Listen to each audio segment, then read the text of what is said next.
Hello and welcome to the Total Soccer Show. My name is Daryl Grove and I'm still not joined by Taylor Rockwell here in studio because he is still on vacation at the beach, a well-earned vacation for Taylor Rockwell. Today's guest is Andres Eduardo. Andres is one of the co-hosts of Roman's Empire, a Chelsea podcast. And I wanted to get Andres on the show, not just because I love puns, and Roman's Empire is a great pun, but because Andres is someone who has a really good understanding of what's going on at Chelsea right now. And there's a lot going on. It's a really odd situation at Chelsea. And also has a good read on the new style of play under Frank Lampard. So listen in to this interview with Andres and you'll hear all about Sarri-ball and why, despite finishing third in the Premier League and winning the Europa League, Sarri kind of had to go, and what things are going to look like under Frank Lampard Jr., how the team's going to play, which young players will benefit, and crucially, what Christian Pulisic's role is going to be. Okay, we have more of these Premier League previews coming throughout the week. We'll be previewing all of the Big Six and maybe Wolves as well. Enough from me. Here's my interview with Andres Eduardo, all about Chelsea Football Club. Andres Eduardo, welcome to the Total Soccer Show. How you doing? Doing all right, Daryl. I appreciate you reaching out, man. Love to talk Chelsea.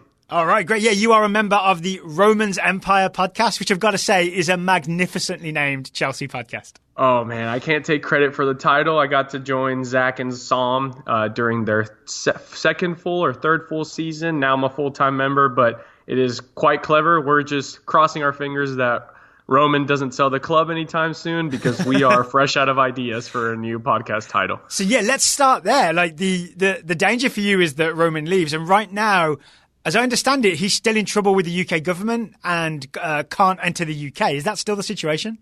That is definitely still the situation. So it all started with the fact that he is a Russian oligarch. So he thought, okay, so to avoid this, I just need to become a citizen of a country that's not Russia. So everyone's like, okay, no big deal. He'll do that. We'll all move on. He became a Israeli citizen. And the UK's like, no, buddy, not that simple. You're still not allowed to step in here. So, yeah, our owner, who used to be at every home game, or at least most of them, has not been to a home game since due to his legal issues, but made it out to the anti-Semitism match in Boston this past summer. And he was actually seen in I believe it was this past weekend in Austria against RB Salzburg. So, yeah, I was just reading that he met up with Frank Lampard for the first time in Austria. As manager, right. So he still tries to be involved as much as possible. Oh, yeah, of course. They definitely would have crossed paths in the past, right? Right. So it's the first time as his direct boss, let's say it that way. Yeah, no buffer. So the reason, correct me if I'm wrong, the reason is because of the Salisbury poisonings. It's essentially UK government sanctions on Russian oligarchs, right, to try and punish Russia. Exactly. So he's on that list, and so he is kind of a red X to any incoming trips to the UK. And I mention all this because it's all part of the sort of weird situation that Chelsea find themselves in this season, right? That the owner can't enter the country, can't go to any games in London, and then you've got the transfer ban. So Chelsea have been unable to sign players this summer, except for Kovacic. Is that just because he was on loan, so he was already registered, so therefore they couldn't exactly. Convert it? Okay. So the whole ban is really on new registrations. So if the club would have wanted to, Higuain would have been another player who could have signed permanently. Yeah. Thank God we didn't activate that clause. If he'd managed to score any goals, maybe you would have been interested. Right, exactly. So we'll gamble with the three guys that we've got in the roster right now. And here's what I'm driving at. From the outside looking in as well, then you had a coach in Sarri who implemented a style of play, finished third in the Premier League, won the Europa League, and now he's gone and you've hired a guy who couldn't get Derby promoted. So is it just from the outside looking in that this seems like a weird situation? Or do Chelsea fans and analysts feel like it's a weird season coming up? It's a weird situation all around. I think that objectively speaking, any other club would have given Sarri another year. Yeah. But then you add the transfer ban and his track record with promoting youth. Those two things kind of clash. Sarri is the kind of guy that wanted to bring in a few more of his former players, people that fit his scheme, rather than having to teach a brand new batch of young players what sorry ball looks like. So at that point, he also mentioned how he was homesick. Juventus came knocking, and he just opened that door wide open and said, yeah, I'd rather go back to Italy. I'm not, very loved here by the fans. The situation at Chelsea is what it is. So he would have had to wait until next summer to bring in players and to sign Napoli players. Yeah, exactly. And on top of that, based on Chelsea's hire and fire mentality, he probably would have been out of a job halfway through the season and not been able to secure himself a better managerial position. Oh, so maybe he looked at the history and thought, I'm gonna jump to Italy before I'm pushed out of the UK. I think so. I think it's a 50-50 on that end. The club wasn't committing to him. Brexit. He wasn't right. I think I think it was a two-way street on the lack of commitment. So I'm not very disappointed in him leaving, just because I knew he always had a foot out the door, as well as Chelsea never truly bought into his philosophy. So to bring someone who is not looking to add to his CV in Lampard is probably the smart bet, because expectations are at an all-time low, even for Chelsea standards going into this next season. So before we talk Lampard, I've got one more Sarri question, and it's that you mentioned the fans sort of turning on him and not being thrilled. And I'd heard that, but I never understood why. Do you have any sort of insight into why Chelsea fans weren't happy with a guy that, brought his style, implemented it, finished third, won the Europa League? Like, what was the disconnect? Yeah, so it all starts with, for one, his way of handling the media. A team like Chelsea's already going to have all their words twisted. They are the big villain in the Premier League. But Sarri always preached about his football and his philosophy and how his way, no matter what, always found a solution to get the results. And he always talked about how Sarri-ball would eventually click and that would solve all its issues, while, we have this very strong vocal group of match-going supporters who never saw plan B. When teams started figuring out that man-marking Jorginho would essentially make the whole team crumble. Yeah, I remember that, like 6 weeks into the season, 2 months into the season, the team started doing that, and there wasn't exactly. a solution. I believe the first time was Tottenham going into November, because technically we were the longest. Right? We were the longest team to go unbeaten in Europe. So things were all rainbows and butterflies. there was the initial people like, oh, what's the point of having 85% possession when we're only scoring one goal? But he was unbeaten until Tottenham, and then we had a really bad run to kind of go into January, except for that City match where we actually got to beat City. But the point was that he wasn't doing himself any favors, because people were asking him about, what is plan B? And don't you think you should bring N'Golo Kante back to more of a defensive role? You're really leaving yourself exposed, and people are capitalizing on that. And his answer was always like, well, this is my way of doing things. Like, it was all about his ego rather than what the team needed. And that just completely made him lose, I would say, 40% of the fans real fast.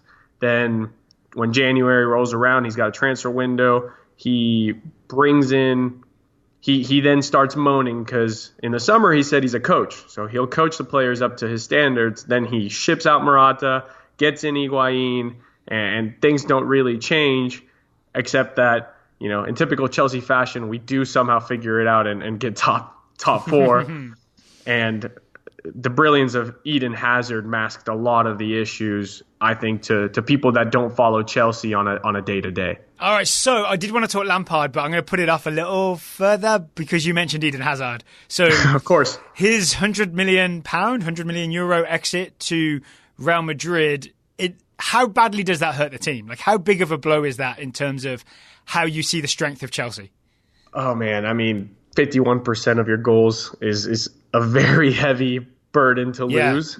Again, when things go wrong, I think the team relied on him. Much like how Barcelona depends on Messi to do everything, I think that's how Chelsea survived and got to where they were last season and for multiple seasons before.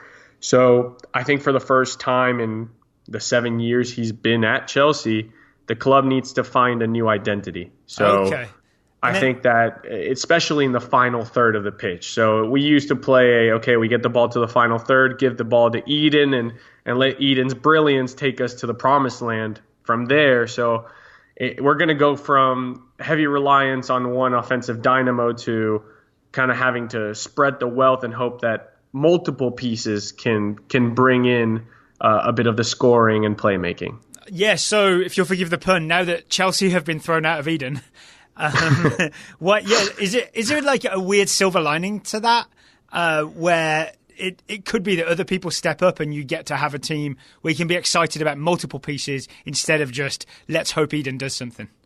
I think I'm trying to be an optimist and say yes. So the biggest example I can give is that teams like Manchester City dominating in the Premier League don't have the one top 10 player that does everything.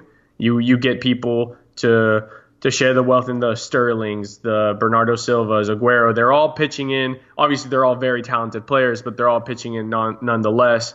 Then let's talk about Liverpool a little bit. Last season's Liverpool made the Champions League final. Obviously, they got to build on that, but that team was also – it was the first time Trent Alexander-Arnold came into the scene, but he was bringing in assists. He was helping from that side. Their midfield wasn't very strong, but together as a unit, they were a very good team. So I think we're seeing in football in general the decline of the superstar being able to carry you to all of your trophies, and more of the team mentality and the system beats the ego individual.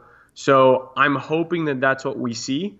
I think that some of the players in the squad will benefit slightly from not having to give the ball off to Eden, specifically someone like Willian, who had a very good summer in the Copa America in a team that shared the ball and moved off the ball instead of stared and watched for him. Right, exactly. There was no Neymar, and Brazil had to find answers elsewhere, and Willian was pretty important to that. So I think he'll benefit a little bit. I think it'll give room for someone like Ruben Loftus-Cheek to grow into his own. I think players will stop thinking, okay, I just need to give the ball to Eden, or Eden's going to come and take the ball off my feet because that's what's expected. And kind of it's a call to action for everyone else to step it up a little bit. And so the man in charge of making sure there's like a good team cohesion and a good team effort is the new manager, the new coach, Frank Lampard. And I want to ask you, from what you've seen in pre-season, I guess, what is the Frank Lampard style of play, both in terms of the shape of the team, like the literal formation, and in terms of how he likes his teams to attack and defend and go about their business? Yeah, so before I get to the formation, I think the biggest thing is the counter pressing. Very high pressing in the opponent's half is definitely something that's kind of stuck in this preseason. You see the front three, front four, sometimes even five players in the formation giving it their all the moment they lose the ball or the moment the opponent tries to play out the back. Okay. I think another so pressing thing and counter pressing. Yeah, you see it mostly in the opponents. That's when they're trying extremely hard, which has left us open to a few counterattacks ourselves. So obviously there's still a learning curve there. And then in terms of in possession, he does want to keep the ball as much as possible when they have the ball. But unlike Sarri and just kind of recycling the ball through midfield, you see him trying to push the ball, have his team push the ball further forward and into wide areas. So I think he likes to get more danger going through the flanks. So I expect more of a need for players comfortable with the ball at their feet at the winger position as well as the fullback position. Because even in the preseason 5 matches so far, I saw Azpilicueta do cutback crosses, and that's unheard of as of last season. So definitely those overlapping runs and making sure that players are getting into the box, whether it's a late run, front post run. It's going to be a little bit more dynamic in that final third for sure. So for our listeners who maybe aren't familiar with the jargon or the terminology, what do you mean by a cutback cross? Getting the ball all the way to the final byline and the ball being more of a backwards pass towards the penalty spot. Okay. Rather than an early lofted ball into the area for players to run onto. So while I do expect us to have a couple of counterattacks where the long over-the-top ball will be key, I also think that in possession we will see our wingers or even the fullbacks be all the way at the goal line and passing the ball backwards a la Leroy Sané and Raheem Sterling at Manchester City. Yeah, I mean, that's the Man City move, right, is to get to the touchline and cut it back to the penalty spot, and then there's always a player there. Exactly. So you mentioned Azpilicueta. He's someone that I think of as whomever the Chelsea coach is seems to ask him to play a slightly different role. He's been he's been an attacking. Correct me if I'm wrong in any of these, but I'm going to say he's been an attacking right back, a defensive left back, and sometimes a centre back. So what's his role under Lampard? Is it the attacking right back, which is what I think he came up doing? So he played. So he was signed after winning the Champions League in 2013, so for the 2012-2013 campaign, and he was supposed to just be the heir apparent to Ivanovic. Then, due to Ashley Cole's injury, he had to play left back and essentially displaced Ashley Cole altogether because of his one-on-one defending. So at that point, Chelsea had to transition from a very offensive left back to having that duty go to the opposite end because Azpilicueta was doing so well at locking them down. Then after that, he was brought back onto the right once Ivanovic aged out, and he was more of a defensive right back then. Then Conte came by, and he was the right center back in a back three, and the furthest he would ever get up was probably 10 yards ahead of the halfway line. And then under Sarri tried making him do the overlapping runs, and I think because of all this shifting, he's now a little bit awkward on the ball and doing that sort of duty. He's still one of our very best one-on-one defenders, but yeah, that's kind of the awkward positioning he's in right now. As much as he had what it takes to do that before, I think he's now kind of at a crossroads because he hasn't done it before. His crossing, if anything, is lacking, and so it'll be interesting. I think Lampard will probably have him let Emerson on the left side or even Marcos Alonso be the more free roaming fullback, but I see this as potentially the beginning of the end of Azpilicueta. I'm not saying we're actively trying to replace him, but due to what the team is going to try to do. Is he captain? I think I've seen him be captain in pre-season. Correct. So he was the captain last season behind Cahill. So Cahill didn't play much. Therefore, Aspie wore the armband for 98, 99% of the season. Got it. And I saw Cahill in a Crystal Palace jersey today.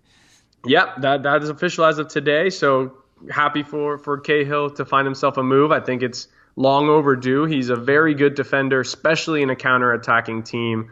So I think people forget that. So he's not going to be your Bonucci-style long ball-playing defender, but if you need a center back to be a stalwart inside his own box, Gary Cahill is one of the best to do that. So he'll do the job. So we talked about fullbacks. You said that wing play is going to be really important for Chelsea this year. The options I see on the wing are Pedro, Willian, Callum Hudson-Odoi when he returns from injury. I'm not sure when that is. And I would guess also Christian Pulisic, right? And I know Correct. Our American listeners will be most interested in Christian Pulisic. So I guess my first question is, how's he been doing in pre-season? I ask sort of knowing the answer because I know what happened against Salzburg. Right. So I want to take it even further back into this summer. I think most of the Americans got to see him in the Gold Cup, and he was completely outstanding in that tournament. Yeah. By far, in my opinion, the best player in the tournament. I think he ended up getting best young player. But during that tournament, he was asked to play on the left wing. He was asked to play as the number 10/supporting striker, and he also played on the right side. So he showed his versatility. When you play a CONCACAF team, that is essentially getting what we Chelsea fans call the hazard treatment, where when you play lower opposition, you are going to get hacked. Where you need shin pads front and back, shin guards front and back. I remember Mourinho talking about. Yeah. So that is, you can see that for having such a frail body, he's still very strong and hard to get off the ball, which I think a lot of English fans were worried about. And just when they saw his physique, they were like, "Oh, who's this exactly. kid?" This kid's a little small. He's probably going to have to put on some pounds. Yeah. But They're like, "I thought Americans are obese. What's going on with this guy?" Right. First American that doesn't eat hot dogs and hamburgers every day. Unheard of. But no, I'm very excited. Obviously, he cut his vacation short to show Chelsea and the staff his willingness to cement his place on the team, which I thought was a very mature move. I'm sure Lampard loved that. Yeah, it was very smart, right? Because didn't he report late to US camp for the Gold Cup? Like in time for the Gold Cup, but he missed a couple of the friendlies because he took his vacation before the Gold Cup so that he could go straight from the Gold Cup to West London to get involved with Chelsea. Exactly. So very smart move on his part, I believe. he showed, again, his very first couple of games. His first game was against Barcelona, and in that match he didn't score, but he did make Piqué and Busquets look pretty silly. Made both of them fall on their ankles with a couple of good moves.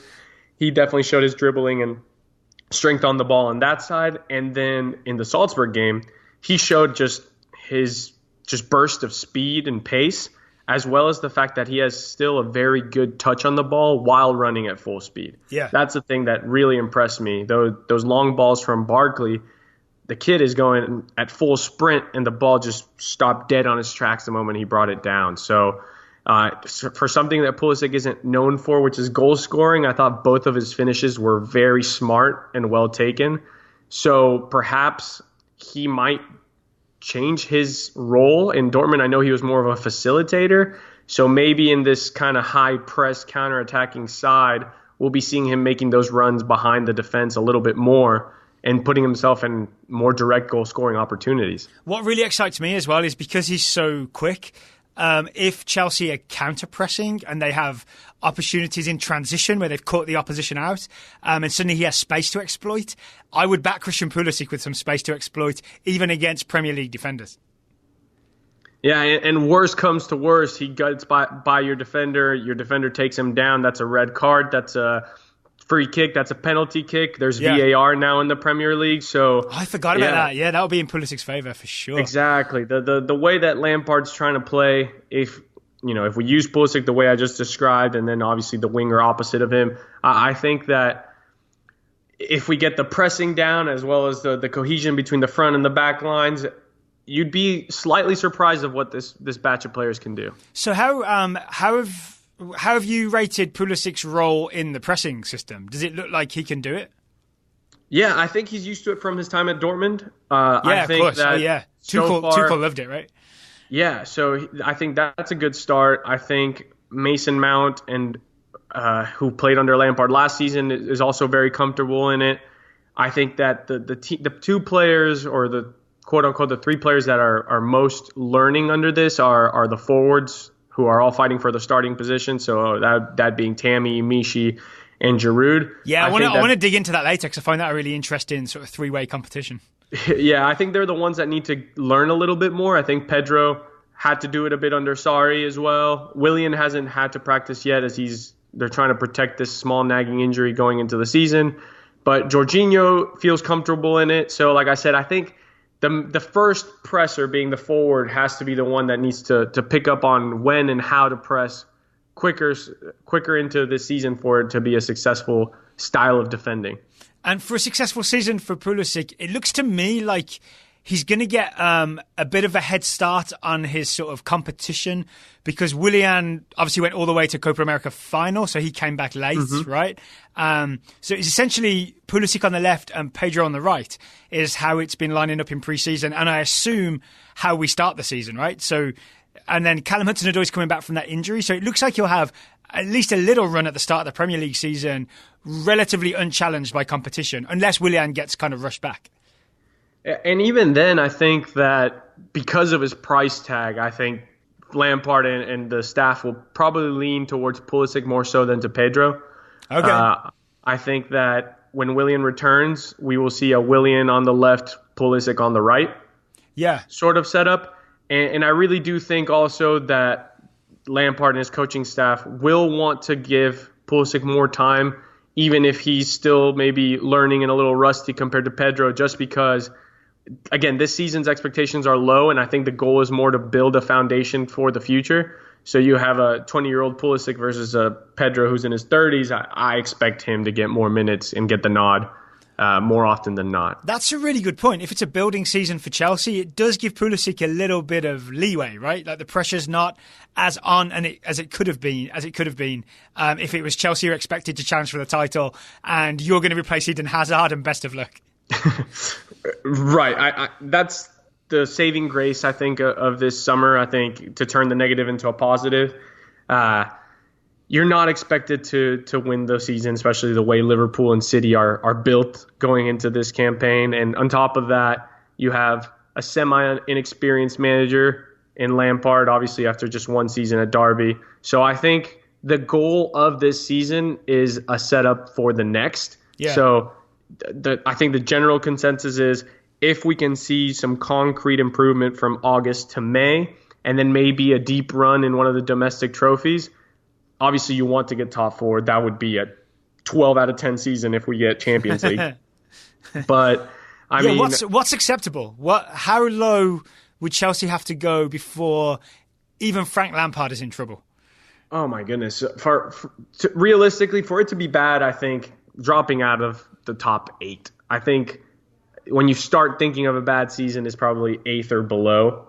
I think that if we have, like I said, those good domestic runs and we finish anywhere between 4th and 7th, as long as there's a general improvement, a lot of Chelsea fans will still breathe easy. Like you mentioned, Callum Hudson-Odoi, Ruben Loftus-Cheek coming back. I'm also very excited about Reece James at right back, who's going to be coming into the side hopefully later this fall as well. Was he on loan? Is that what happened? Yeah, he was on loan at Wigan, and he actually was the most awarded man of the match player who wasn't an offensive player in all of the championship. Mm-hmm. So, and where does he play? He plays at right back, so that's where I talked about kind of the beginning of Azpilicueta's end. I think that depending on how Frank wants to use that right side, I think Reece James may just bring a little bit more to the table moving forward up the pitch. His crossing is pretty good. He actually took set pieces for Wigan at some points in the season, so he delivers a pretty mean ball. But again, it just kind of all depends on when he's healthy, circumstance. I think the more we stay in domestic cups, the more these young players can cement their place in the starting 11 for the league. So rotation's gonna be big this season. You got Champions League Wednesdays, the FA Cup, the Capital, or I guess it's a Carabao Cup now. Carabao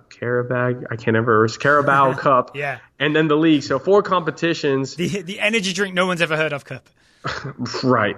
And so I think that the youth players definitely are going to have a chance to show their worth. And I think that's what Chelsea fans mostly want to see is, Callum Hudson-Odoi. If it wasn't for that injury, he would have been a starter going into the season. Same with Loftus-Cheek.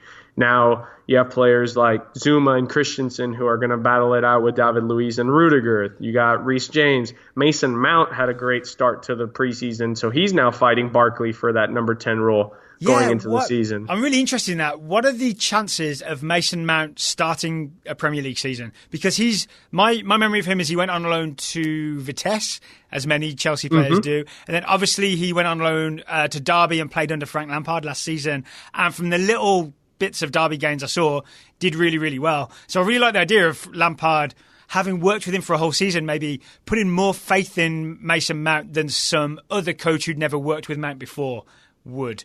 Right? So is it possible that Mason Mount is just, hey, you're going to be the number 10 for one of the biggest teams in England to start the season?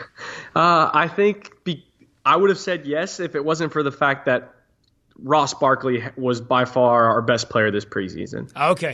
So in that same spot, in that behind the striker, in that very same spot. So there, you kind of asked me about formations earlier, and I didn't get around to it. Lampard has been flirting with 2 main formations this summer, and it's been the 4-2-3-1 and the 4-4-2 diamond. Okay. So for Mount to start, I would say that if Lampard lines up against United in a 4-4-2, then you will see both Mason Mount and Ross Barkley start the match. And the reason behind that is at Derby, Lampard used Mount as more of a marauding number 8 box-to-box player because he does have the engine for that, getting back up and down the field. One of the sides of the diamond. Correct. So he would probably be on the left side of the diamond. You'd have Ross Barkley stay in the number 10 at the tip of the diamond. Kovacic for the meantime while Conte finishes his rehab on the right side, and Jorginho at the base of the diamond. Oh, okay. So before we go any further with Mason Mount, where does that leave Christian Pulisic? So on the 4-4-2, that's kind of the downside. So I think honestly the reason why he messed with the 4-4-2 for a while is because Pulisic hadn't arrived yet. Willian, it wasn't there yet, but in those roles, he did put Pedro as the tip of the diamond, as the 10. So I think that Pulisic could have that impact if that's the formation to go. But since his return and more of the full squad being back, it's been the 4-2-3-1. So unfortunately, because Ross Barkley has been just a monster at the 10, and he's been assisting, scoring, and doing a little bit of everything. I think Mount is going to be one. I think he's now just going to be one of the first names to come off the bench. I think that he'll be one of those kind of pace, come in with energy and go against tired legs sort of thing in the 60th, 70th minute to try to capitalize on a weak and tired defense. Hey, let's take a quick break from talking to Andres to talk to Taylor Rockwell, still at the beach. Hello, Taylor. Still at the beach. I did not drift away. I am here ready to talk Chelsea. And I'm just interrupting your vacation left, right, and centre. I think this is the Total Soccer Show lesson is never go on vacation. I mean, it's kind of an understood fact at this point, at least for my wife, that the phone is probably going to be near me at most times, and there may always be questions to answer. So, or ads to read and conversations to have. So I think she's made her peace with it. She has left to buy alcohol, so maybe that's how she's choosing to deal with it. That certainly is one coping mechanism. It certainly is. All right, so we're going to talk a little Chelsea, but first we're going to talk HelloFresh, because today's show is sponsored by HelloFresh, a meal kit delivery service that shops, plans, and delivers step-by-step recipes and pre-measured ingredients, so you can just cook, eat, and enjoy. Taylor, how are you eating at the beach? See, it's good you asked this, because the answer is thus far scavenging off of what was already here, because my brother... Like a seagull? My brother, yeah, exactly. I just hover in the rafters, and I wait for my brother and his family to drop food, and then I just hop down and scream mine, and then I pick it up and I run back up into the rafters. Scream mine. No, is that what you think seagulls are saying? Mine. No, it's what they say in Finding Nemo. Yes, so that's what I'm going with. Yes, brilliant. Yes, yeah. I'm around children. Children's movie references are going to be around. No, I was thinking actually how much HelloFresh actually would be sort of perfect for the beach, because there is always that who needs to go out and get groceries, who needs to go out and find the fresh produce. But if you don't feel like doing all that, if it's a lot of traffic in and around the beach area, then you can just use HelloFresh, because they make Concrete in the Kitchen a reality with this deliciously simple recipes that, most importantly, are delivered straight to your door. So you could send them to the beach house or wherever you might be, or even just your own house if you want to do it that way. It sounds like someone found the copy. HelloFresh. It's fresh, pre-measured ingredients. I was trying to reveal that discreetly, Daryl, but yeah, sure, go ahead. Fresh, pre-measured ingredients and easy-to-follow 6-step pictured recipe cards are delivered to your door each week in a special insulated box. I want to say a word about the special insulated box. That thing does its job. I have left HelloFresh stuff in there for a day or two after receiving it. You open it up and you get blasted with cold air. It is still nice and cold in there. It keeps things fresh. Do you do the refrigerator math of I could put this in the fridge, but it's a great big box. I'm going to find a way to, I'm just going to leave this out for right now. I'm sure the insulation's fine. So it is then comforting when you open it up and it is nice and cold inside. All is still good, right? All is still good. And then exactly. My wife Shannon has usually played refrigerator Tetris for me and made some space. There it is. That's the better way to put it. And once go ahead. I was going to say this about HelloFresh. The ice packs that they send you are very, very nice. And if you are planning a vacation and you're taking things that need to take home with you, as my wife and I were, we use the HelloFresh ice packs. So reusable even after the fact. There you go. And then recyclable if you want them to be. And if you're short, yes, there's that too. If you're short of time, all the meals come together in 30 minutes max and call for fewer than 2 pots and pans and require minimal cleanup. Did you notice I made an edit to the copy there to make it more grammatically correct? It says less than. I'm going to say it exactly, and make sure that all goes to plan. But if you maybe are used to kids who don't make it easy for things to go to plan, they make family dinners fuss-free with picky eater, kid-tested, and approved family recipes, which I think is very nice. So if you want to go the family route, you can. If it's just Daryl and Shannon sneaking away for a weekend, then they can just do the 2-person box and get more for just the 2 of them. And you get the classic veggie or family plan. And menu features include HelloFresh's dinner to lunch, 20-minute meals, gourmet and one-pot wonders, among many, many more. Yeah, we are. And for $80 off your first month of HelloFresh, just go to HelloFresh.com/TSS80. Yeah. That is HelloFresh.com/TSS80 and enter TSS80 at checkout. It's like receiving 8 meals for free, Daryl Grove. You talking to me? Yeah, I'm talking to you. Your math checks out. You're always math checks out. You're always like, it's like 7 meals. And I'm like, I'm pretty sure it's 8. And it's definitely 8. So thank you to HelloFresh for sponsoring today's show. The link will be in the show notes. Taylor, let's talk Chelsea. Do you have any thoughts about Chelsea Football Club, or any questions you would like me to ask Andres? Yeah, I think it's really weird they haven't signed many players this summer, Daryl. They're usually a club that goes out and signs a lot of big names, so that they haven't done that. It's an interesting strategy. I have seen a lot of like pro-Chelsea sites, or fans that when asked for a comment, they're definitely like, I'm excited for the new direction. I'm excited for the new approach. And it's like, y'all didn't just do that. That wasn't a choice that was made. But it was a choice that was made, just not by them. Could it be a good thing? This is one of the things I'll be talking to Andres about, like the fact that, Chelsea have famously always had these exciting youth players, but they keep sending them out on loan to Vitesse. Well, suddenly you've got Mason Mount and Tammy Abraham seem like they might be part of the first 11 or at least the first team squad.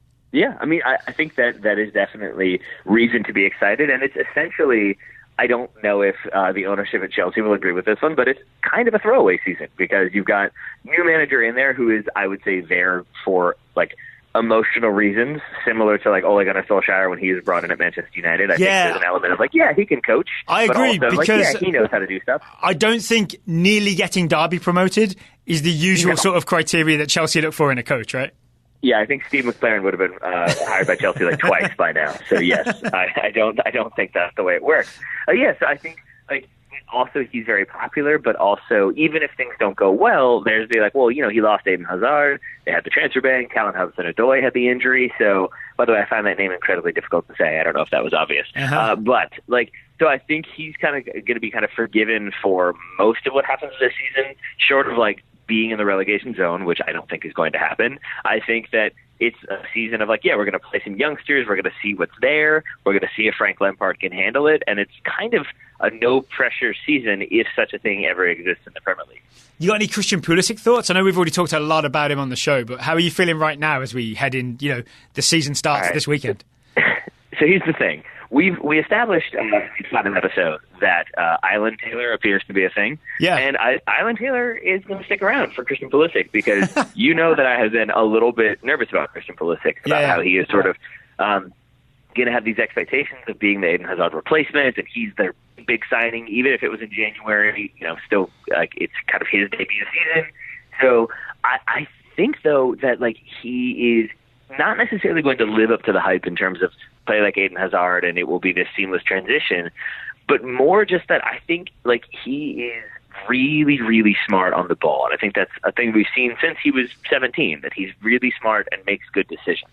And I think when you're thrown into a new situation like he's going to be at Chelsea, I think he's going to know, play smart, do what the manager says, and that's the best way to succeed. And I know that sounds really basic, but it oftentimes isn't, because there's oftentimes the big name player. I think of Angel Di Maria to Manchester United, and it's okay, now we're going to play you a little bit more central. And it was just sort of nah, I'm not going to do that. Whereas I think Pulisic is going to be there to prove it. And I think when he does go simple, we see him just be really precise in his passing and really smart in his execution and decision making.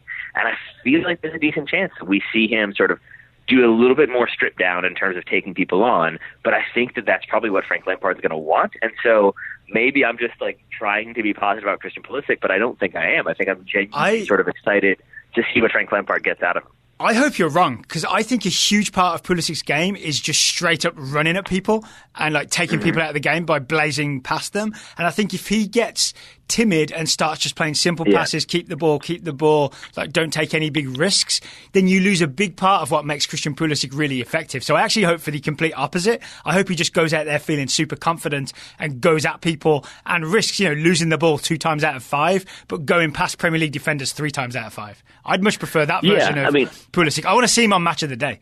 I think that would be fine and probably ideal. I guess what I mean, though, maybe I've poorly explained it, is that when I play for a team that is significantly better, if I'm surrounded by people who I know are very much better than I am, or at least more confident in that moment, I will try to simplify a little bit to get up to speed faster. That it will be I'm just going to play 1 and 2 touch. I'm not going to try to do too much, but I'm going to make sure that I've got my footing. I know who can play. I know where to play the ball, and then maybe I'll try to step over. Once I'm kind of going into it a little bit more. And I guess that's more so what I mean. That I think he is capable of stripping it down to kind of find his footing. Yeah. And once he's found his footing, Now there's a step over. Now there's a take on. Now there's a double step over. I think where I disagree with you is I'm not sure Pulisic or even Chelsea see him that way, right? He's like a £70 million or $70 million signing who's made his reputation by burning people. And I think that it's not like he's playing with people better than him. Like he has a more storied career than, say, Mason Mount or Tammy Abrahams. You know what I mean? Like I think he's ready to just be one of the guys that has license to go past people. I guess, it's fine if we just disagree on this, but I think it's an interesting way to look at where Christian Pulisic stands and what he should be trying to do going into the season. Yeah, I mean, I think I took issue with you saying that he's made his career on like taking people on and like making people look foolish or whatever. Because I don't know if I agree with that. I don't think of like him like he can certainly like bring out a move here and there, but I think of him more as a very like competent and then flashy player. So maybe that's the question. Then is like how will Chelsea use him? What are the expectations for him from Frank Lampard? Maybe it would be a thing I'd be interested to hear from someone wiser than myself. Oh, I will ask Andres then. But not you. That's fair.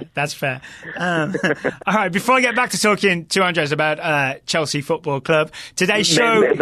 May I throw in one more thing, though? Because, the other question I had that I really want to know is, what will they do with the combination of N'Golo Kanté and Jorginho in the middle? And, does that suit Jorginho to have Kanté partnering him? Will they have to lose us for one or the other? You probably already asked that, or you're probably already planning to, but I just want to make sure, because that's what I'm fascinated by with Chelsea this season. So you're interested in how that sort of... Because it'll probably be a 4-2-3-1, unless Andres tells me otherwise. And so instead of the usual three-man midfield with Jorginho in the middle, it will be Kanté and Jorginho. And in my head, that could work. I wonder what Andres has seen in pre-season, for example. So I will make sure to ask that question for you. How about that? I appreciate that, my friend. And I will no longer interrupt you so that we can then say that today's episode is brought to you by Talisman Caps. Our friends over at Talisman Caps, I have packed 3 hats with me to the beach. They are all Talisman. I wore one today. Oh, which ones did you pack and which one are you wearing? Andrea Pirlo was on my head until just a moment ago. And then the Street Soccer one is with me. With the Street Soccer logo? As is the Quattro Blanco one, I believe. Oh, lovely. I remember the Blanco one. We picked that up in Chicago, right? Oh, no, I lied. It's the Edgewater Castle one, which I think they also made. They did indeed. I'm looking at it now. They definitely did the Edgewater Castle one. That's the team in Chicago. I'm glad that you checked. Also, back in stock on the Talisman website, just in time for the Premier League season, is the CFC cap. It's a blue cap with big, bold white letters, CFC. You can guess which team you'll be repping if you wear the CFC cap. Cardiff. I guess the things that destroy the ozone layer, maybe? Yes. Chlorofluorocarbons or something like that. I forget what those are. Great memory from the 90s, Taylor. Great memory from the 90s. There's also really not. I didn't say it with any level of confidence or confidence. If you're not a Chelsea fan, there's also a Liverbird cap, a red cap with the Liverbird on it. There's a sky blue cap with the word City on it in big bold letters, and there's a cap with it's kind of claret and blue, and it's got 2 hammers crossed over each other on it. You can guess which team that's all about as well. All those caps. You're all about Charlie Hunnam. That's it. You get that one? That is it. All those caps are back in stock at talismancaps.com. And you can use the discount code TOTALSOCCER10. That's TOTALSOCCER10 to get 10% off any hat when you spend $35 or more. And all the hats cost $35. So you'll be getting that 10% off with the code TOTALSOCCER10. There we are. So thank you very much to Talisman Caps for sponsoring today's episode and shielded from the hot sun while we are at the beach. So, sorry, say that again. I lost you for a second, Tyler. I said thank you very much to Talisman Caps for sponsoring today's episode and for keeping my head shielded from the hot sun. It's very important that we don't fry those brains. We need them for when you come back to Richmond to record more shows. Is that how it works? Yeah, don't fry them. Too much sunlight fries your brain? That's science. That's absolute science. The 90s told me it was just drugs that fry my brain. I didn't know that it was also the sun. That's troubling. So, Taylor, I'll say one more time, thank you for interrupting your vacation. I will let you get back to whatever it is you're doing at the beach. Now it's going to be cowering from the sun, but thank you, my friend. And I'll talk to you again very soon. So, as an England fan, I've long been interested in the prospect of Ross Barkley fulfilling the promise that we saw in those early clips for Everton. So is he really looking that good in pre-season? Like Ross Barkley could have the type of season that he promised he would have like 5 years ago? I mean, I think so. So I think it's one of the cases where this player, while very talented and just on paper stats, I think he just feels so comfortable playing behind and close to the striker. Yeah. So one of the biggest gripes I had when he first was signed is that Conte was trying to play him as a winger / inside forward at the front three of a 3-4-3, where Barkley was receiving the ball with his back to goal. And I think that one of his strengths was always running at defenses and making them react to him. So playing more advanced and closer to the forward lets him combine, lets him do just, he has that long range shot. It's a lot less of, how do I put this without sounding like a jerk? Because I'm not trying to say he's a dumb player, but I think that that's been the knock, right? Is that he makes bad decisions. Right. I don't think his decision making suits that role more because it's more direct to getting the end product of a goal. So he doesn't have to think of build up. He doesn't have to think of, I need to pass the ball to this player because the defense is set up this way. It's a lot more of matter of fact. Okay, my forward's making this run. The defense is going to shift this way instead of trying to read a midfield group and the way they defend in the middle of the park. So I really just think that Barkley at a number 10 is miles better than Barkley at a box-to-box role. That makes sense to me. So it's all about him receiving the ball, facing goal, and in my head then he's able to run at people, which is what I was excited about to begin with. He kind of, this reference may not resonate with you as much as it does for maybe England fans, but he kind of reminded me of Gaza, the early stuff I saw, because it was like a sort of muscular but skillful dribbling where it was half a trick and half just it was impossible to get around him, and then he could accelerate away from people. Yeah, and I don't know if on top of that you have, for once, he's also had a full, healthy season. He didn't have any knocks for the first time in a long time this past season, so he got to play a lot more than he had in the last couple of seasons at Everton and even with Conte's time at Chelsea. And to add to that, you have one of the greatest midfielders in Premier League history now being your day-to-day manager and coach, which I'm sure Lampard versus Sarri. Sarri had his ideology and it was his style over everything. While I think Lampard's using more of the approach of, here's what I have, let's get the best of what I have in front of me. Okay, yeah, that makes sense. I also had a question about if it's a 4-2-3-1, the base two, the two at the base of the midfield. And my co-host Taylor, I spoke to him. We've got like a mini interview with Taylor that I'll drop into the middle of this episode. Okay. So I've waited till the second half to ask this question to make sure people have heard it already. But Taylor was really interested in how Jorginho and Conte's roles have changed in this sort of new shape and new Lampard style. Because it used to be sort of a 4-3-3 and everybody give the ball to Jorginho. And then N'Golo Conte was asked to do a more box-to-box role than his normal defensive destroyer midfield role under Sarri. What are their roles like under Frank Lampard? Yeah, so the double pivot, again, you're hitting the nail right on the head. I think every fan was worried about what Jorginho would be without Sarri because Sarri was very vocal about the fact that he believed Jorginho was useless in a midfield too. Ooh, he said that? It was on the dot at a post-match conference.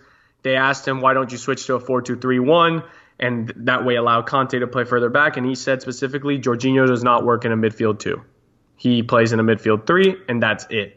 So you hear these things from, who you believe is Jorginho's father, essentially, in footballing terms. And that kind of puts questions in your mind. So I've been extremely surprised about how well the double pivot this preseason has gone between Kovacic and Jorginho. The usual gripes of him being left to essentially be run past or bullied at the base of midfield have been calmed. I think that he also doesn't have to have 300 passes a match for the system to work. He is very involved in the build-up out of the back because his off-the-ball running is still very good, and he's very good. If you watch him while every other player has the ball at Chelsea, you see him always pointing, telling players where to move. So it's a very underrated trait that he has. Yeah, but he's like a director of passing. Right, and yeah, exactly. And on top of that, he's been a lot more direct. So he's not trying to just do these little pass triangles to eventually turn around. You see him have his head upfield a lot more. So the pass is going maybe now to Barkley at the number 10 or out to Pulisic on the right or on the left, or maybe he's making Emerson start his run up the flank out of the left back and passing out to him. So it's a lot more. The possession aspect is still there, but there's a lot more purpose to drive the envelope and get forward. We're going to be a lot of a more smash mouth football than this beautiful orchestra per se. And as a fan, do you find that more exciting, more appetizing to watch than the pass, Maurizio Sarri style? I think so, because we should have more chances. So one thing that was very obvious last season was that, okay, we're going to slowly play it until we finally get something to the final third, and it looked very formulaic. And so it was really easy for teams to set up in a way where, okay, the ball is eventually going to end up here, because that's how they build up their movements going forward. So I expect it to be organized chaos, if that makes sense. I think the players will have a lot more freedom. Yes, exactly. The front four, front three, depending on how we line up, are going to have a little bit more freedom to use their personality a little bit more, and maybe try something slightly more risky than first thought. Okay, pass number one's not there, I need to pass backwards, which was very, very Sarri-like, where and you saw it a lot with Ross Barkley. If you look up his passing charts from last season, they were sideways or backwards. Right. And this preseason, he already racked up 3 assists, if I'm not mistaken. So it's one of those things where, again, a full season under Sarri, Jorginho did not have an assist. 1 preseason under Lampard, Jorginho recorded his first assist. So it's little things like that. Like, while I'm not gonna judge him because he didn't have assists, because there are a lot of missed chances in those tapes, but it's things like that. We're looking for that maybe piercing pass that maybe someone like Cesc Fabregas was very famous for during his time at Chelsea, and kind of making an opportunity rather than waiting for it to come. So again, we might have less possession because of it, but I also think that it'll get a lot more fans off their seat than what Sarri was preaching at Chelsea. And I will certainly appreciate that when it's a 7 a.m. US Eastern kickoff. Right. So you mentioned, when I asked you about the base midfield, you said that it was Kovacic and Jorginho starting in pre-season. Is there an N'Golo Kante injury that I don't know about? Yes, so Kante came back with some sort of groin injury, if I'm not mistaken. Either groin or knee, that Lampard was just very timid about using him, because we all know N'Golo Kante is probably the world's best at winning a 50-50 ball or putting in a tackle. So I think Lampard was probably smart in knowing that no matter kind of what formation he ends up using, Kante will be ready. Yeah. And he's probably just being a little bit more safe in having him ready for the long season, where, again, we already have a couple of key components missing. I think that that's the reason behind it. He played 30 minutes against Mönchengladbach on Saturday. He looked fantastic, and typical Conte, made our defense look a lot more solid. So I'm still trying to figure out if he'll get the start at United, but I think that by match day 2 versus Leicester, Conte will be back in the fold in our starting 11. And do you see the partnership as like Conte back to his old number 6 defensive midfield destroyer type role, and Jorginho as more like a number 8 where he can wander the field a little bit? So I think that they're both. It's crazy. So they'll line up in the 4-2-3-1, but I mentioned Jorginho's assist against Barcelona. He was actually the second highest pressing player in that sequence. So I think that the pressing style is going to be depending on what parts of the pitch we're in. And so I think it's going to be one of those give and take sort of things, because Conte is also very good at pressing. So while they're both lined up at the base of a midfield, I think if the ball is deep enough in the opposition and they're the closest man to the ball, I think they'll have full license to try to go and force a mistake.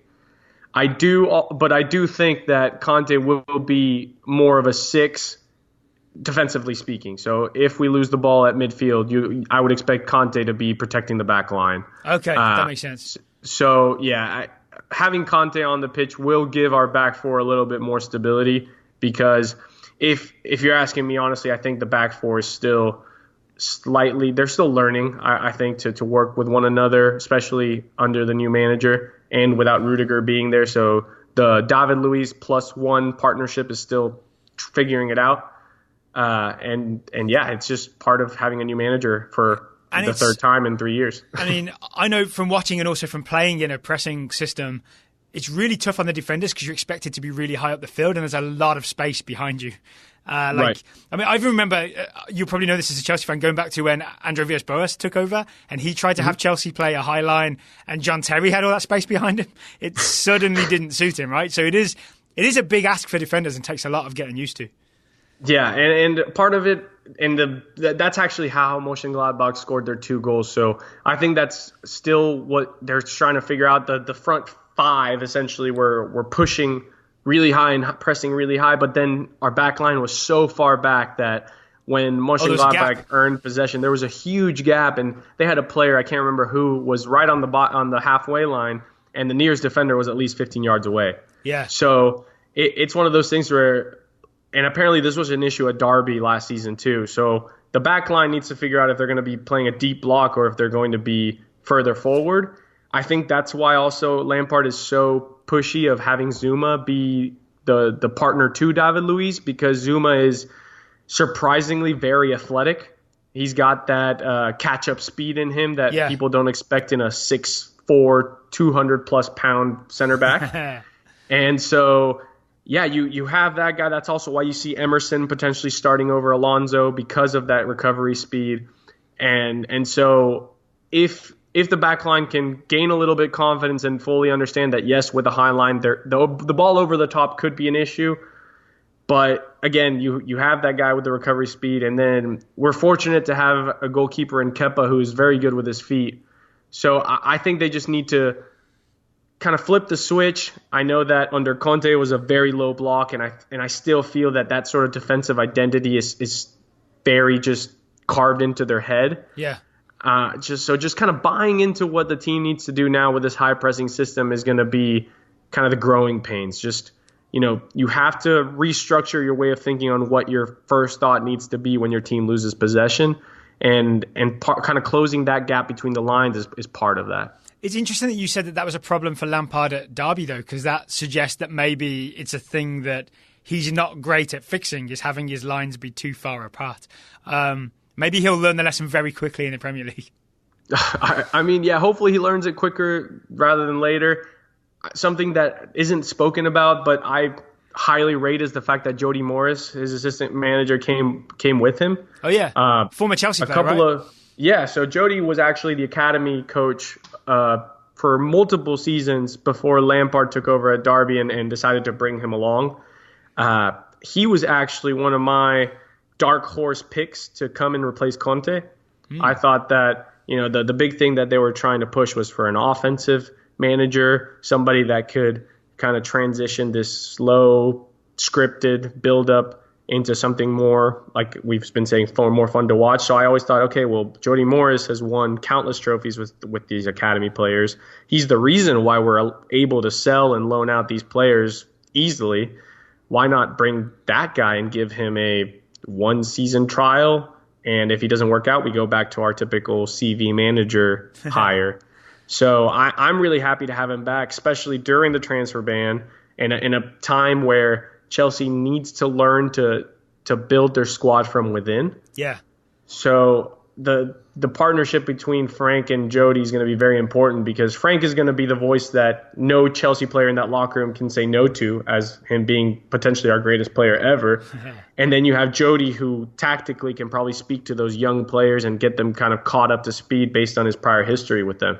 So I'm excited about them two together. Obviously, I know that young managers are going to be naive and potentially some of their tactics will be found out at some point or another. But I am excited at the potential that the two of them have as a duo this current squad. You mentioned that Chelsea is kind of the villain in Premier League soccer. I think it's partly because they were the first team that had a big injection of money, right, out of nowhere. Definitely. But maybe like being the team that has to play a load of youth players and having this really well liked former England player. Like, I like Frank Lampard. He just seems like a very genuine, intelligent, honest person. Like, there's a chance that this changes Chelsea's reputation this season. I hope so. But for one, you mentioned it. Lampard is a very likable guy. Then you also have his foil, I guess not foil, but mirroring his style in the national team is Southgate, who has been giving a lot of these young players their debuts with the national team. So Chelsea is trying to bring back kind of an English identity to the side by going back to their academy players.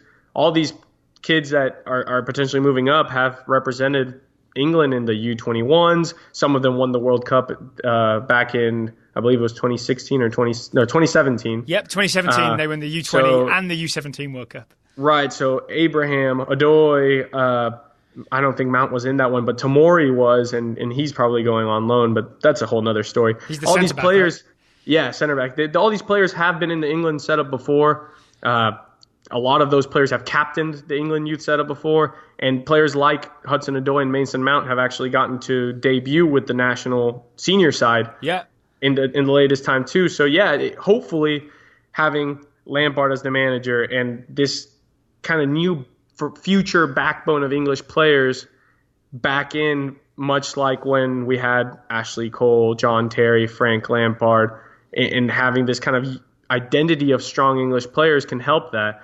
But then again, it's going to take a while because this preseason, the moment Lampard lost, I think it was 1-0 to a Japanese side. They were playing in 100-degree humid weather, and of course, Chelsea loses 1-0 after dominating possession and all that. The headlines were, is Lampard in the hot seat? Like, immediately. It is insane how quickly people are willing to drop the axe on our managers. They're ready to go with that. I mean, it is the easiest headline to write in world football. For every manager in the Premier League, there's that headline is ready to go with multiple English tabloids.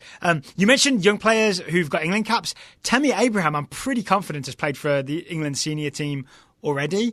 And again, correct me if I'm wrong, from pre-season, it looks to me like Tammy Abraham back on loan, back from his loan at Aston Villa, from his multiple loans, right? He's been all over the place. Seems to be ahead of Olivier Giroud, World Cup winner Olivier Giroud, and Michy Batshuayi. Am I right? Is Tammy Abraham going to start the season? It looks like it, right? It's been kind of a surprise. He has proven himself in the championship. So in the past 3 seasons, he's had 2 loans in the championship and then one sandwich in between with Swansea when Swansea got relegated. So he went to, I believe, Bristol Rovers, and he had something along the lines of over 25 goals. Then he joined Aston Villa in January and still got over 20 goals with them and helped them to promotion. So I'm from that area where Villa is. I've got lots of friends who are Villa fans, and they absolutely adore Tammy Abraham. Yeah, he's one of those fox in the box kind of players. He scores the ugly ones. He somehow gets the toe in front of the defender to poke it right in.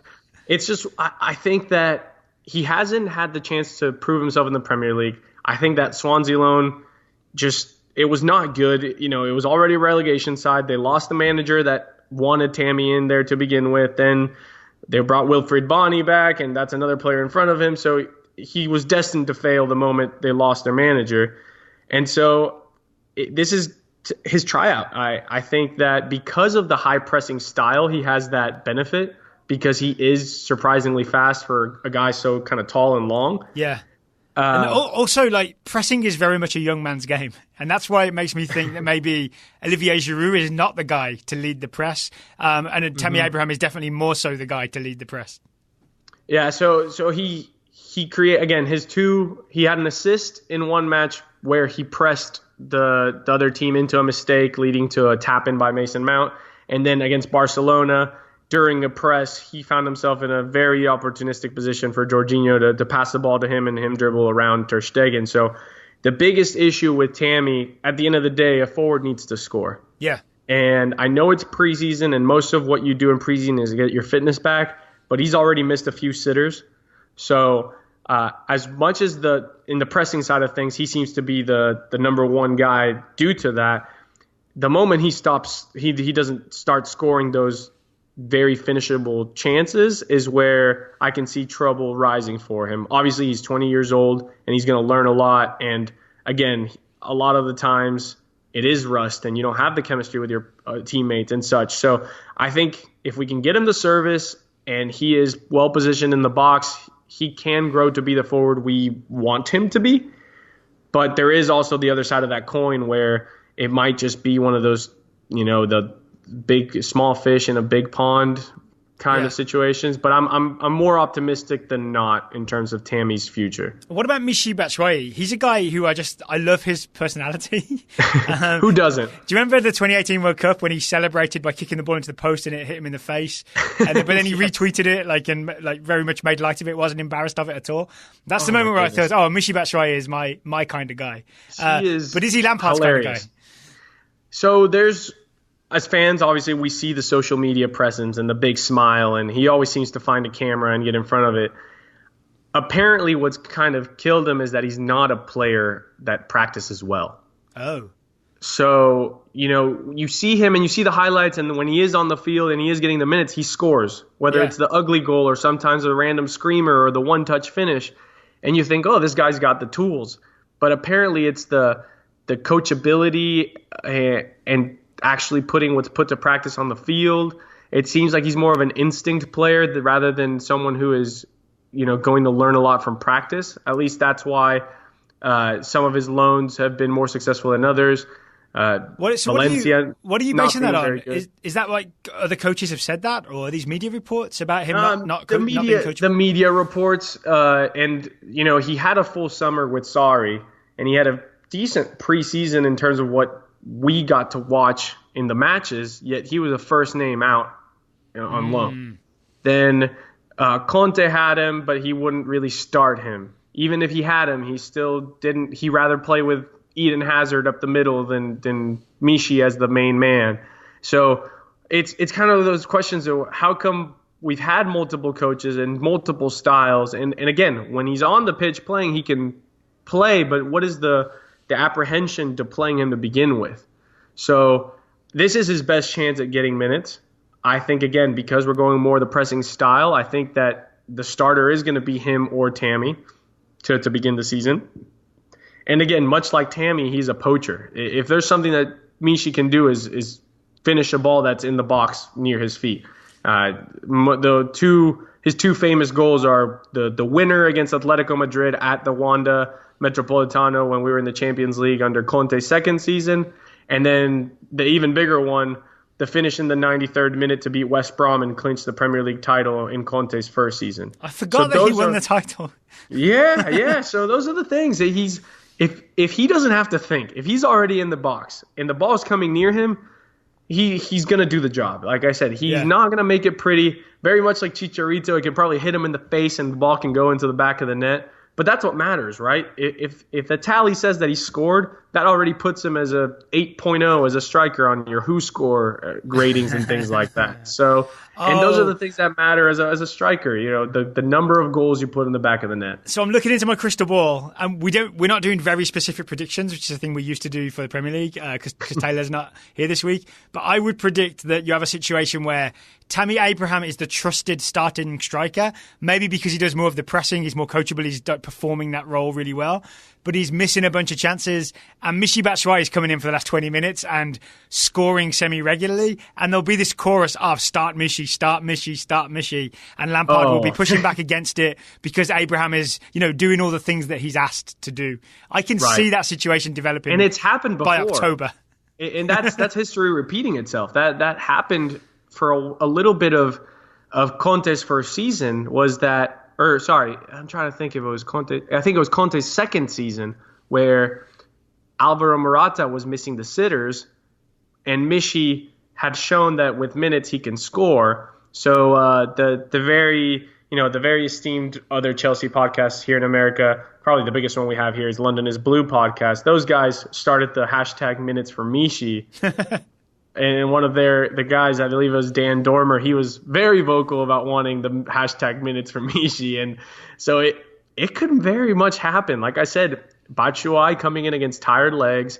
He's shown under Palace that if he's in the box again, he's going to score. Yeah. So, like I said, one thing that we can definitely expect from Lampard is a lot more crosses going into the box to kind of hope that something happens rather than having to have the perfect build-up to get into the box. So, you might be very much, Michy could bag 10 league goals as a substitute for all we know.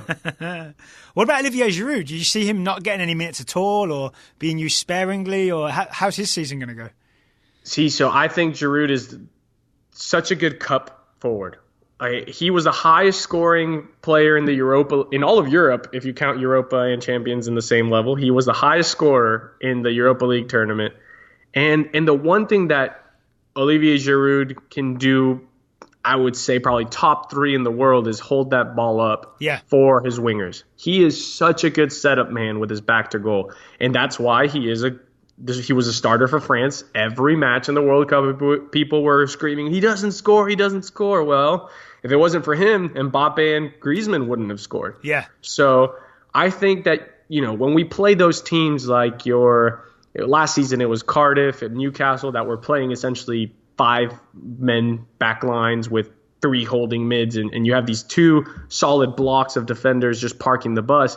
That's where you kind of want someone like Giroud to play the 1-2s or the play at him and he can then lay it off to the player making the run. I think that's where he'll still shine. I think he still has a place in this team because of experience.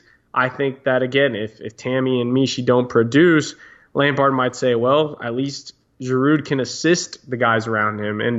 And Hazard was famously quoted by saying that his favorite forward to play with was Giroud because that meant more goals for him, because Giroud is looking to play his wingers through. So he's the most unselfish forward out there right now of the big names. And there may be times that call for a player like that, especially, maybe high pressing teams where maybe our midfield is so well marked that we have to play a ball over the top to then build from there. Or maybe it is those deep-lying teams where there is no space to run in behind with direct passes, but maybe combination plays through Giroud can break teams down. So while he may wish to be the starter week in and week out, I think he still has a role to play as a super sub or squad player. So maybe the optimistic version of Chelsea's striker situation is there isn't like one star striker that's just going to be guaranteed to start every week, but like each of the 3 that we mentioned have like slightly different attributes that if Lampard chooses wisely, like Indiana Jones at the end of The Last Crusade, he can make sure he has the most suited player to beat that opponent, and maybe it will work out that way. Hopefully, and again, that's kind of where Lampard beats Sarri, into where Sarri was going to play the same 11 no matter what, and Lampard will change the formation and change how we approach a match based on who we're playing against and what we expect them to do. So, yeah, that's very possible. And again, at the end of the day, if we're scoring more goals with Giroud on the pitch versus with him off of it, he'll get more minutes. So I'm very aware that I've taken an hour of your time already. Is there anything, so I have no more questions, but is there anything that I haven't asked you about that you think is like an important Chelsea topic for 2019-20? So I think that one thing with the transfer ban has been used as a very negative sort of thing and essentially ruining Chelsea. I think if Lampard, to kind of twist the negative into a positive, is if Lampard uses this season correctly, and I mentioned maybe we get a Europa League spot, but we have this foundation of young players, I think that this transfer ban can be the beginning of a very good and improved transfer policy for Chelsea. Finally learning and using the academy properly.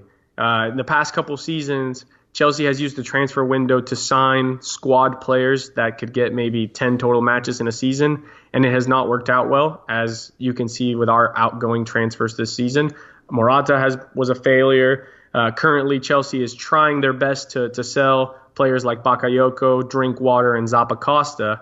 And with those outgoing transfers, you look at, well, who's replacing each of those players? And Zappacosta with Reece James, Drinkwater, he barely played, so he's probably comparable to now Billy Gilmore, the 17-year-old Scottish player, potentially getting some minutes here and there in cup ties, and then Bakayoko getting replaced with not a like for like, but someone like Mason Mount. So using your academy to get those bit part players who can potentially grow to be more, and then really using the transfer window for those marquee signings who are going to be your week in and week out standouts.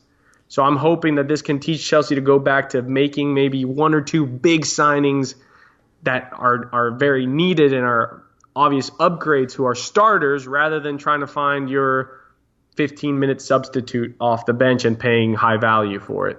Got it. So I'm hoping that this is a lesson learned for the board and how we approach the market, because at the end of the day, I hate having to use Liverpool as an example, but they won the Champions League based on 5 seasons of only signing marquee players and using their academy for it. I mean, they have a 20-year-old right back who is now their starter, and Alexander-Arnold, and he's arguably the best right back in the league. Yeah.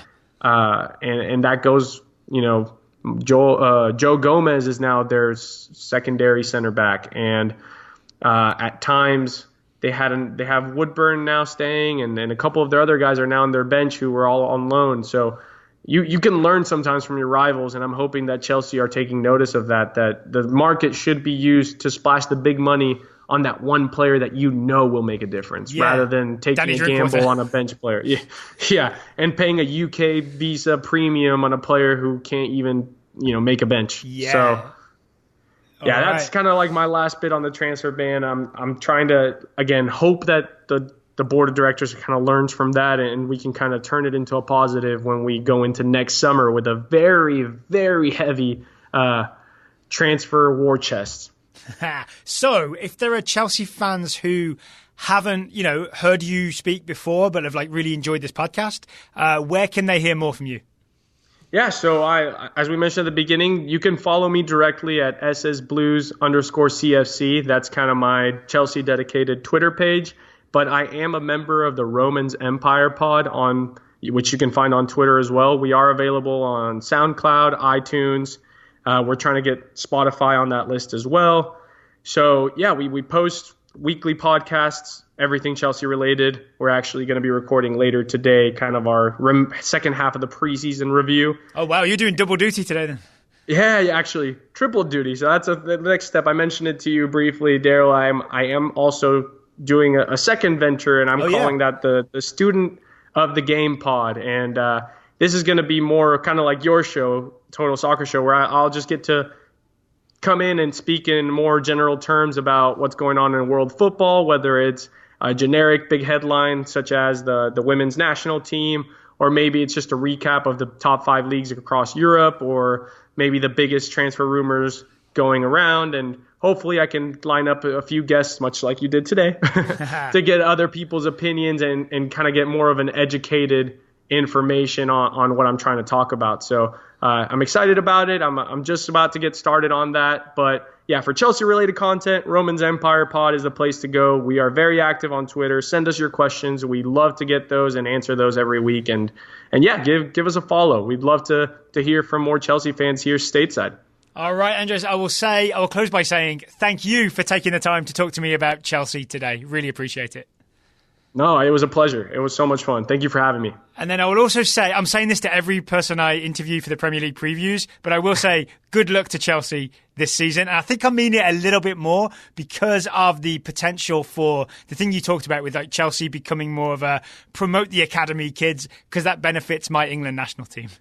There you go. So everyone can benefit from a potentially good and positive Chelsea season.